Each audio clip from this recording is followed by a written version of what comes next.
শীতকালে মূলো নিয়ে বাড়িতে যা হয়। মা সকালে কি রান্না করেছো? খুব খিদে পেয়েছে। মূলো ভাজা আর রুটি করেছি। যা গিয়ে খেয়ে নে। মূলো ভাজা আর রুটি?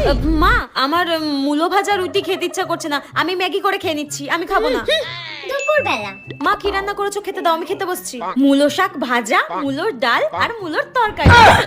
এই শীতকালে মূলো খাওয়ার যা মজা না রে, আমার তো জিভে জল চলে আসে মূলো দেখলে। মূলোটা যা টেস্টি টেস্টি করে রান্না করবো না, দেখবি খাবি আর হাত চাটবি।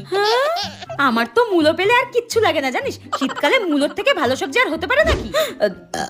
মা শোনো না, আমার না পেটটা পুরো ঢাক হয়ে রয়েছে, আমি খাবো না। সকালবেলা ওই ম্যাগি খেয়েছিলাম, আমার পেট পুরো ফুল হয়ে রয়েছে, আমি খাবো না। তোমরা খাও ওই মূলোর পিন্ডি, তোমরা খাও, আমি খাবো না।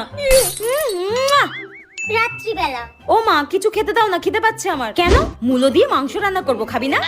মা এত মূলো খাওয়া ভালো না, তুমি জানো আমি কি বলতে চাইছি। খেতে হবে না, আমি খাবো। এই শীতের সময় লেপের তলায় মূলো খেয়ে এসেছি।